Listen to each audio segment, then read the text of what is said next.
Intel dropped 9.4%. Lab scores at 53. Hold. The market is reacting to bottlenecks in heterogeneous integration, specifically the complex packaging of 47 active silicon dies for the Ponte Vecchio GPU. If Intel cannot scale this advanced packaging, its high-margin data center strategy collapses. Our teardown reveals whether Intel can actually solve these yield issues before competitors capture the entire AI market. Intel is flashing red on every trading terminal as its stock plunged 9.44% to close at $110.67. Mentions of the chipmaker spiked 400% on Reddit over the last 12 hours, shifting from retail noise to a coordinated focus on Intel's foundry turnaround.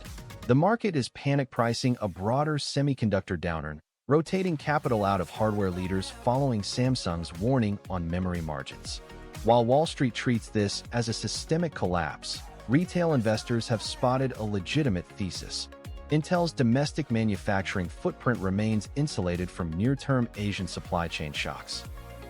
The physical reality of this sell-off hinges on advanced packaging capacity, specifically CoWoS, where TSMC's limits dictate AI chip supply.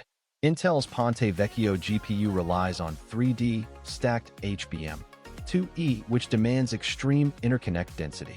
While Samsung's memory yield issues drag the sector down, Intel's reliance on its own domestic packaging facilities bypasses this specific memory bottleneck. Intel's Gaudi 3 accelerator delivers 3.7 terabytes per second of memory bandwidth, directly competing with NVIDIA's H100 at 3.3 terabytes per second. This superior bandwidth proves that the physical engineering contradicts the market's panic selling. Quarterly financials showing modest revenue momentum for Intel. By Q4 2026, Fed policy will compress Intel's Capex by 15%. The AI chips sector crashed 7.8% and Intel dropped 10.2%. Wall Street is panicking, but they completely ignore Intel's structural shields. With unemployment at 4.2% and CPI at 0.6%, the economy remains resilient. The Fed's 3.63% policy rate restricts commercial R&D budgets. A normalizing yield curve caps recession risk at 8.2%. This is where policy acts as an accelerating wave for domestic fabs. Intel holds a massive $672 million federal contract backlog across 25 awards. This includes a substantial $355 million Department of Defense allocation. Government contracts provide a steady, invisible revenue backbone. This locked-in funding insulates Intel's 7.2% revenue growth from volatile commercial cycles.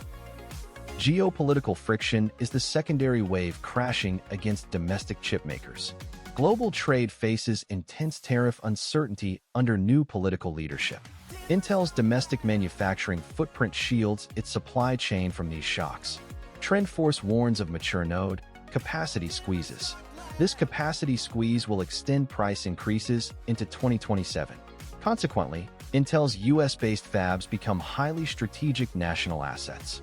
Socially, the political push for domestic technology sovereignty overrides short-term market volatility. Intel's high beta of 2. Intel reported earnings per share of $0.29, beating the Wall Street estimate of $0.01 by 1971.4%. A solid beat that signals strong execution. Intel is trading below its 20-day average, currently at 110.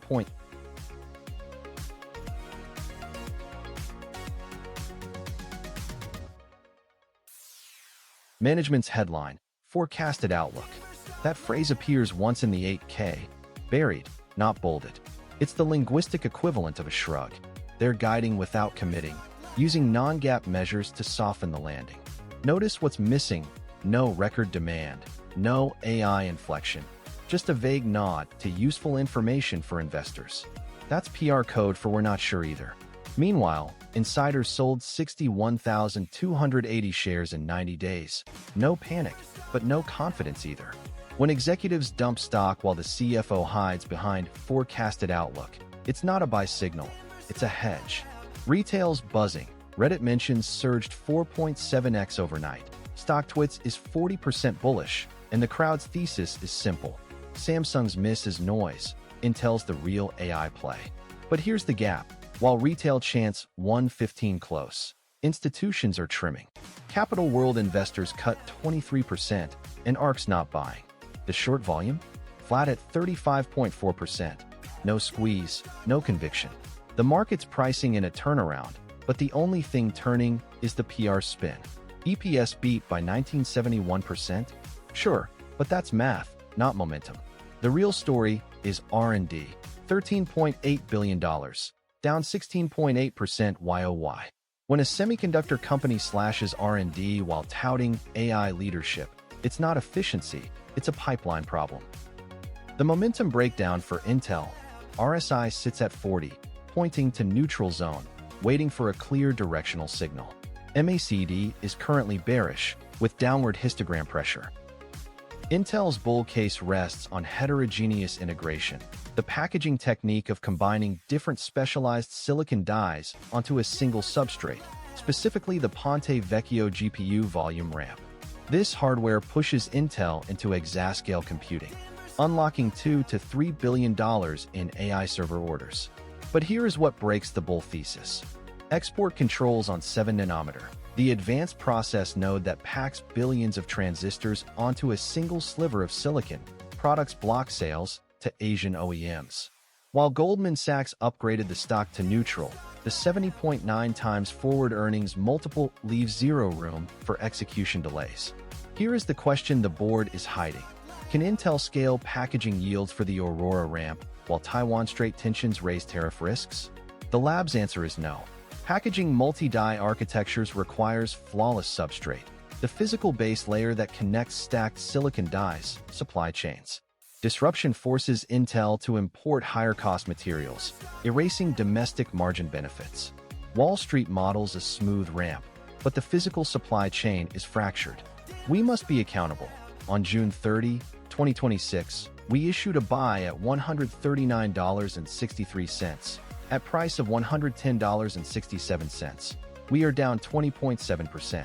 Our AI score of 53 out of 100 reflects this balanced risk. If Intel delivers the Aurora orders by late 2026, expect the stock to test resistance at $140.94. If export restrictions escalate, the stock will plunge to support at $99. The lab's call. The failure path is more likely as geopolitical friction outpaces packaging execution.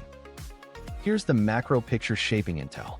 U.S. export controls put Intel's Xeon server CPUs and Habana AI accelerators for Chinese cloud providers on the Entity List, curbing sales of 7nm and 10nm products.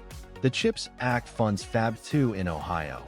Yet tariffs on Taiwanese memory and Taiwan Strait tensions increase cost risk for Intel's HBM-coupled offerings. The dominant trend is AI-focused heterogeneous integration, with Intel's Ponte Vecchio GPU, Habana Gaudi 2 accelerators, and 3D-stacked HBM2E driving demand for advanced packaging and UV-enabled 7nm processes. Intel's roadmap pushes these into exascale systems and cloud AI services, positioning the company ahead of most x86 rivals. In the next 3-6 months, the biggest upside is a successful volume ramp of Ponte Vecchio in the U.S. Department of Energy's Aurora supercomputer, which would unlock $23 billion in AI server orders. The greatest downside is a sudden escalation of U.S.-China export restrictions that could bar further sales of 7nm AI chips to key Asian OEMs. Intel's 4nm yield ramp is the only number that matters. Wall Street's still pricing in roadmaps. We're pricing in wafers. That 53-hold score isn't about sentiment. It's about 10Q line 147. Yield variability on Intel 4 process. Margin expansion hinges on those defect rates dropping below 0.15 per cm superscript 2.